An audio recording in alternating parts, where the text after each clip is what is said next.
From Southern California, welcome to the Unscared Sports Show. This is edition number 1.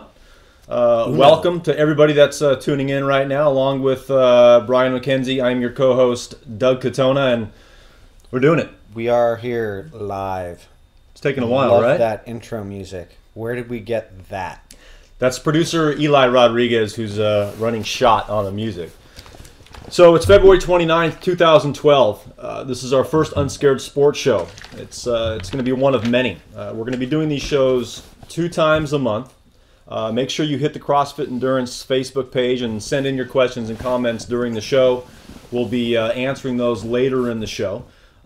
We've got a lot to go over. This is a 30-minute show. It's also going to be recorded. You can watch it later as well or share it with your friends. Man, a lot to go over today. How's your day been, by the way, so far? Awesome. I got in the pool for the first time in well over a year. I've just been so inspired lately. And why have you been so inspired? No, the San Jose State women's thing kind of just spawned some stuff. Going up there and speaking. I got to go up and speak at the San Jose State women's swim team before they headed off the conference championships, and it brought back a lot of memories.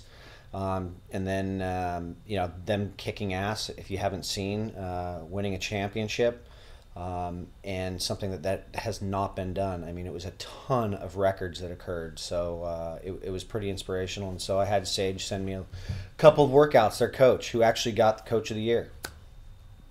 You know, I thought it was it's great because we get an opportunity to speak to a lot of people, a lot of athletes at institutions, and educate as much as we can. But I don't know how many times we've sent you away to go talk, and when you came back after talking to them, what did you tell me? We were talking on the phone, remember? You said, "Oh man, that was a little scary." You had what, 40 or 50? You got to tell me. When I talk about it, like I don't have a problem going out and talking with CrossFitters, or going to and talking with military or law enforcement or fire, or even peers. But putting me in front of I think it was like 40 college girls. I was sweating a little bit more than normal, and so I was a little off. But I got my rhythm, and they got it. They understood it, and we talked about the whole CrossFit Endurance and Unscared motto, and they took it to heart. I think actually a ton of them got fucking tattoos too. What kind of tattoos? They all say "Unscared" from what I've gathered. So we'll talk about that more as we go through the show. Just so everybody is aware, if you're just tuning in now, this is our first Unscared Sports Show, and this is a show about not just CrossFit and CrossFit Endurance and what we do and how we spend our day, and we're going to be bringing on special guests over the next couple of months, and the next show on March 14th, we actually have a camp with some of the, again, faster athletes, and we're going to be bringing on a couple of top athletes to share with you kind of what they're doing in their training and what's going on in their life. We're also going to be talking a lot about nutrition. We've already gotten a lot of questions, which we'll hit later in the show, on nutrition. Nutrition always seems to pop up no matter what. No matter if we're talking about running, cycling, or swimming, it always comes back to nutrition, doesn't it? Or CrossFit. Or CrossFit. So we'll touch on that. We're going to talk about product reviews, things that we're experimenting with and toying with, and I know a lot of you that know us know that we lab rat a lot of things before we put it out to you. It's always a work in progress. Right? I mean, yes, it is. It's constant evolving, and testing things out, and sometimes they work, sometimes they don't. And I guess what's important to know is when we get to the part later in the show, we're actually going to talk about what is CrossFit Endurance and what is that triangle. What's kind of the secret sauce behind the formula of our programming success, and A lot of you have gone to the new site. I hope you like it. It's getting hit a lot more than it used to. We hope we've made it more user-friendly. Some like it, some don't. That seems to always be the story. Well, that's kind of been the story the whole time. That has been the story the whole time. You know, it's interesting as we listen to the comments, we listen to the feedback, whether it's good or it's bad, and we go and try and make changes to that, and we implement it, put out a new site. For the most part, I'd say probably 80% of the comments we're getting are positive. Other ones are people just still don't, understand what's going on. But that's usually the newer crowd. There's always a newer crowd that's always kind of coming in and not understanding how everything works. So, well, I think it's interesting that in the beginning, this was huge, a huge CrossFit market, maybe 95% CrossFit, 5% endurance athlete, and then people started getting aware of what was happening with the strength and conditioning piece and the sport-specific pieces on what we do. And, as witnessed by the Inside Triathlon magazine that you've got right there. Is that glaring too much? Go get that. There is a fantastic article done by TJ Murphy, on injury-proof your body. You'll probably find a couple familiar faces in that article. Kelly Starrett, Mr. Ishmael himself, and Carl Pally, talking about movement and all the stuff we've always kind of talked about. And the first fundamental thing that we discuss within the paradigm that we have, which is skill and movement. So, yeah, I think it's important to realize that we talk a lot about power and speed and endurance. Yeah. But really, power and speed are really a byproduct of what you do. Absolutely. Absolutely. Yeah. So we'll touch on that a little bit later in the show. So, again, this is a show about, it's raw, it's unedited. You're going to hear a lot of truth and a lot of our candid opinions. This is a forum for us to actually express what we see out in the world, what we see in the triathlon world, what I see in the cycling and running community a lot. And again, this is a show about you. Your questions, your comments are really important to us, so send those in and let us know what we can do for you. Again, producer Eli Rodriguez is going to be monitoring the comments and the questions. We'll try to get to as much as we can, and we'll usually get to those later in the show. We also have to talk about the open WODs. I mean, the fever is here, right? Everybody's talking open WOD. We're going to talk some numbers, athletes. We're not going to talk predictions. We're going to talk observations, and we're going to talk about movement and what we've seen so far in the open WOD. Observations. Lots of them. We might have a video, too. We may have a video. It's pretty cool. We watch a lot of video. As you know, both of us coach a lot of games athletes and open athletes, and we focus on the same thing with everybody. Focus on movement, put your body in the best position to be able to move the most load the fastest. That's what CrossFit is all about. So we'll really focus on that when we start talking about the CFE triangle and the programming piece. So a lot going on today. We're happy that you're here. I want to jump right into it, if it's okay with you. And I think that, what's hot in the news. I mean, we scour the internet and we get a lot of research and data and science and commentary from all of you out there, which we appreciate. And we're going to talk about an article that was put out in the USAT, their educational piece today about foot strike. Brian talked a little bit about San Jose State. And we get questioned all the time about the success of CFE and does it actually work. It's time that you know that we get a lot of people, probably every week, 100 emails a week, talking about how they got on the podium, how they got faster, how they got stronger. And I think that's the most important piece here, is that people understand that this machine has been oiled for a while now. We're starting to see the fruits of the labor. Yeah. Right. So anyway, we talked about San Jose State. Another hot item that's in the news is that we had an opportunity to go down to the USA Olympic Training Center over the weekend and get a kind of an insider's view on the training facility and how they train and what they do. And I don't know about your experiences there, but I saw some parallels to CrossFit, especially when we took a look at that weight room. The weight room was insane. We both took pictures of that thing. It's platforms across the entire gym, rings, med balls, you name it, it had it, which is pretty cool. So yeah. I was a little surprised to see. I mean, I saw the watt bikes in there, and I thought that was a nice complementary piece that you probably wouldn't normally see. No, 8 watt bikes. 8 watt bikes, and I think when we looked inside that weight room and we were inside the boathouse and we saw a lot of different things, it's good news for CrossFitters because there's such a parallel between rowing and CrossFit and the watt bike with the power piece. So it kind of validated a lot of what we do, I think. Yeah. It's interesting how they're all doing some sort of strength and conditioning there to some degree.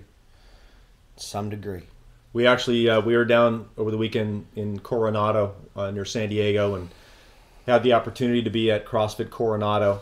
Thank you, Kim, and thank you, Clint, for letting us go down there and train a little bit. And we beat each other up on your watt bikes for 30 minutes, so I hope the pool of sweat was evaporated by the time you got back to the gym. Nice. What did we do, a 30-minute piece? 30-minute piece at it was only 225 watts. 225. 225 was a lot of fun. But again, that's what we do, and you're going to see more about the watt bike coming in the future as well. It's a fantastic tool to work on your power. So we want to talk real quick. A lot of you know that if you come to the seminar, we focus a lot on technique and skill. That's probably the most important piece of what we do. And there was an article that came out in USAT just today or yesterday. Somebody sent it to us via email, and it was by Bobby McGee talking about the foot strike debate, which we get asked about almost daily. Yeah. I find it weird that only I think it's pretty much only in running, but I mean I guess this can translate over to triathlon where there's actually a debate about foot positioning, like whether landing on the heel or supinated or pronated is ever a good athletic position. And since it's a debate, it's pretty much saying that maybe running is not an athletic thing. At what point is it not good to have the foot forward? Is it not good to land at high speed on the ball of the foot? Why would this? How is this even a debatable subject? This is what I look at, and the fact is that people that are, the fact that we're having this, that this is posted, that this is relevant information, is baffling to me. Well, I think it's baffling, and to me it's entertaining. It is entertaining. There's good heel striking. See, it says there's good heel striking. I mean, there's actually and I'm just going to pull the article up for you. You may not be able to see it with the glare on my computer screen, but if you go to USAT, you'll see there's actually a photograph of showing heel striking and full foot striking, and that describes midfoot striking. And again, it's at least they're taking a look at it. At least they're taking a look at. They're attempting to kind of shoot somewhere where skill. What do you bet the end result in the next 20 fucking years is? Oh wow, I guess we should land on the ball the way the foot was designed to land. I mean, every other athletic sport talks about a good foot position. Do you want to squat with your foot pronated, supinated, heels, toes up? How are you utilizing the body's ability to transfer energy that way? You're not. You're having to use more energy, and you're destroying the fucking joint. Well, to me, it's almost as funny to talk about midfoot striking versus heel striking because, I mean, can you ever really focus on where you're... I mean, this even references if you're going to heel strike, the proper way to heel strike. Yeah, but as if you're going to be able to nail that one. Every single time. And if you're running that fast, are you really going to have the opportunity to think about how you're landing and how you're rolling and how you're pulling? And I'm just tossing it out, but maybe it has to do with your range of motion, flexibility, a lot of parameters, kind of a lot of the stuff we deal with. But I'm just tossing it out there.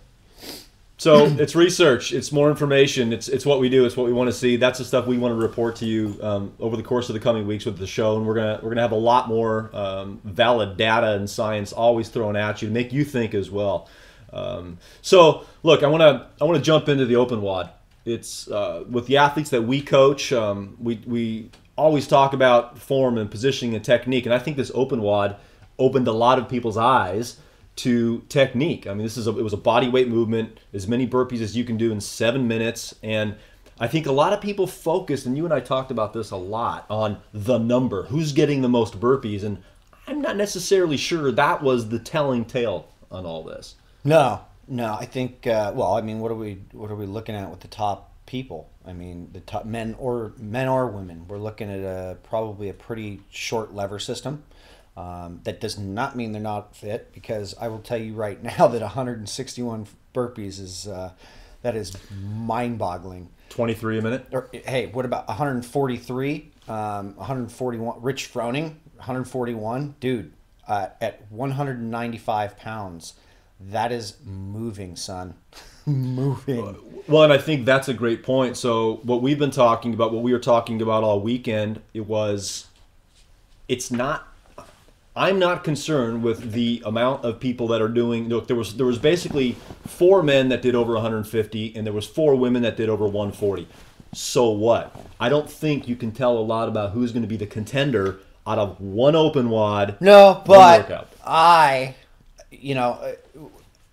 if we look at the female leader right now, Kristen Clever, I'm going to put and this is just my thought, I'm going to bet we're going to go almost in a completely different direction tonight at 5 o'clock.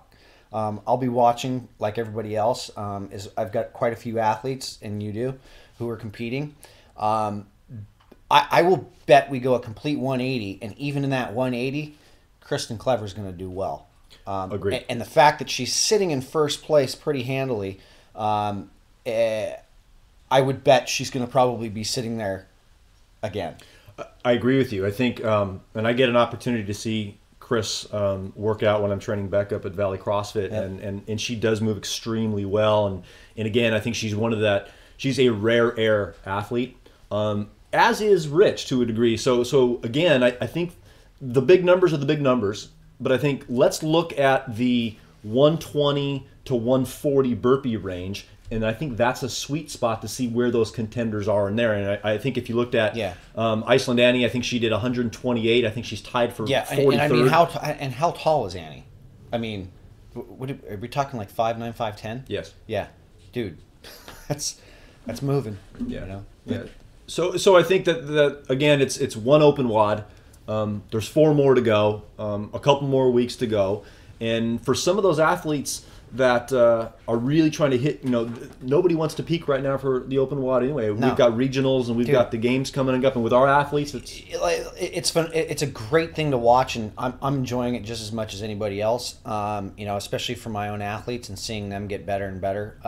But my concern right now, like with Lindsay, with Cherie, with Brian Diaz, Brennan, and Jeremy Kinnick is, dude, just get to regionals. Right.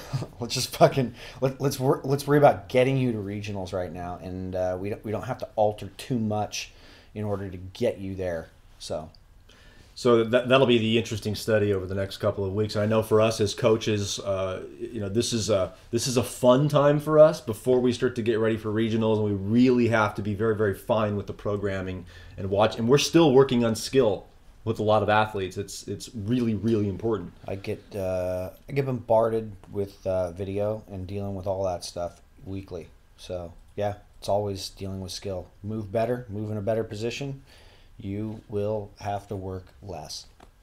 And your power and your strength should go up if you're moving well. That's right. So it's all about efficiency. I also want to, I don't know if she's watching right now or not, but say congratulations to one of our athletes, Susan Wallace, out of Florida.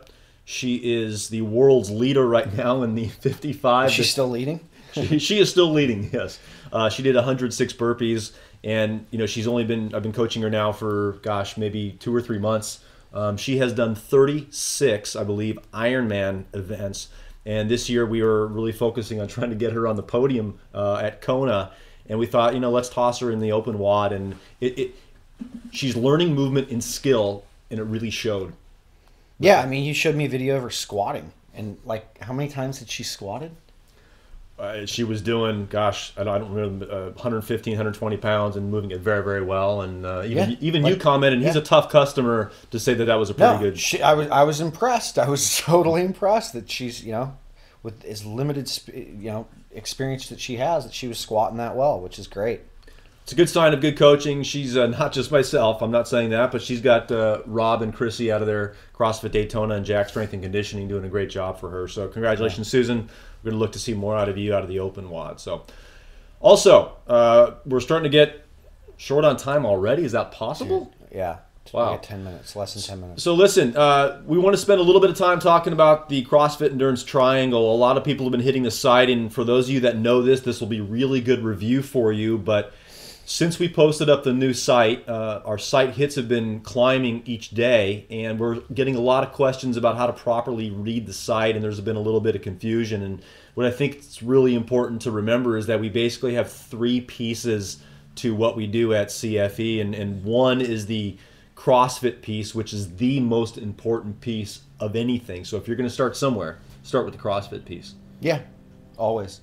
And that CrossFit piece can be in the form of the CrossFit Endurance Strength and Conditioning, and so you can mix and match those. Part 2 to that would be the conjugate method, which Brian's going to spend just a quick minute explaining that, and of course, obviously, the endurance piece, the sport-specific piece. So the conjugate piece, a quick little explanation of what that really means and why is that important and why is that now part of what CFE is? I think that, in any type of strength training that's added to the program is fine, but I think the most success, I know the most success we've seen, and we are actually seeing it with our CrossFit athletes as well, is this conjugate type system. Although we've changed it a bit because we are endurance athletes, we're training for an event. In an endurance world, we're not powerlifting athletes, or you're a CrossFit athlete, not a powerlifting athlete. So, the way that we've learned how to manipulate it and kind of switch it up, it's basically CrossFit for strength training, utilizing movements for max effort, whether that be somewhere between 90% to 97 or 99% effort of your max, for 4 sets or more, even working to a 1 rep max on that day. So we do that from time to time. And then the dynamic effort stuff. The dynamic stuff is basically the speed of the bar, cutting the percentage down. And a lot of these powerlifting guys lift so much weight, so their percentages are a little different than what ours would be because we're pretty much novice lifters. So we look at a higher percentage to move much faster. And the importance is that the bar speed remain fast. And that's where I like to use a lot of the Olympic lifts, or just the power lifts of the Olympic lifts.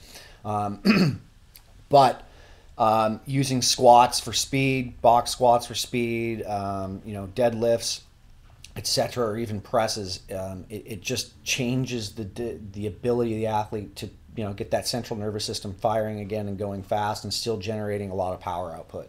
Good. So in short, those are the 3 pieces: the conjugate piece, the CrossFit piece, which is the CrossFit or CrossFit Endurance Strength and Conditioning, and the sport specific. Okay. We got a lot of questions flooding in. Yes. One question was one of the first questions we got from Taylor Journey. Thank you, Taylor. He wants to talk about what kind of foods. We're getting a lot of this, by the way. We're getting a lot of what do you eat during events and so on and so forth. And we kind of laugh at that in the beginning because we were there. We understand that, but we like to say it's more important what you do before and what you do after. So if you want to take that question on what you do before and after and give it a good 60 seconds, we're going to try to hit a few questions in 60 seconds or less. If you're eating paleo or you're eating clean, I'd prefer to just, there's no reason to change or manipulate that in any way, shape, or form. Your body should be functioning in a manner in order to, help with the energy that you're putting out. And as you adjust to that diet, if you've been eating something shitty or you've been eating some sort of high carbohydrate diet, it will take some time to adjust to that. But there's no reason why pre-race day you need to go gobble down, a shit ton of carbohydrates. That basically flips the system back into a different way of functioning, and you're telling your system not to function the way that it has. Which is where we can run into a lot of trouble. Granted, if that works for you, you should go and do that. But I know it doesn't work for me, and I know it doesn't work for most of my athletes. In fact, we've kind of yanked.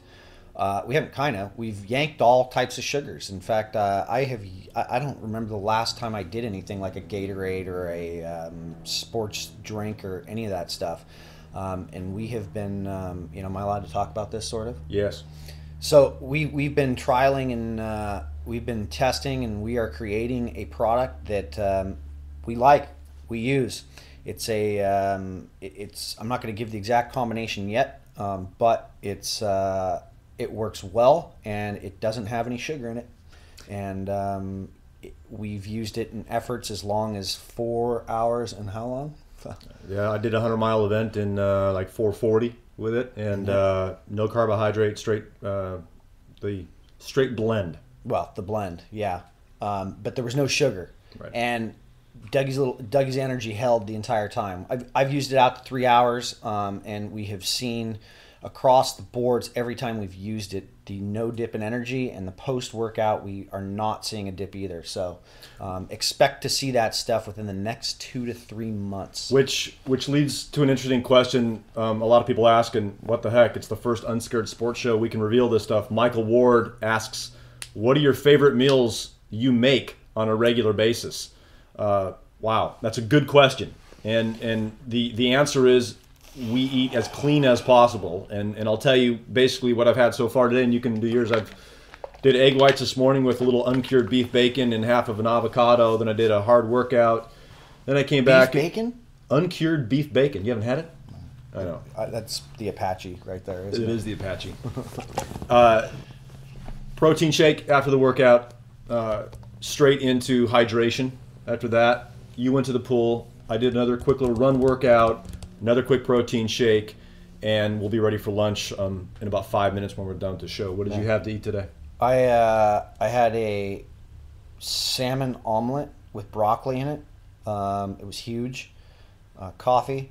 Then I had a smoothie the moment I got back from breakfast, which was about 2 cups of spinach, some greens, a little bit of protein powder, and I think a couple berries, just to mix it up. And then I swam, and then I came back and I ate an enormous salad with kale, spinach, and chicken, and then I just had a half quart of milk. You did. Yes, because skinny ain't cute. So look, the idea is eating clean. We eat lean and clean. So it's a lot of vegetable matter. It's a lot of high quality protein at frequent bouts, but really your eating has to reflect your training. And that pre and that post is really important. The questions that we've been getting, I'm seeing pop up on the board. We'll address a lot of those on the next show. We're running a little bit short on time. By the way, the next show again is March 14th.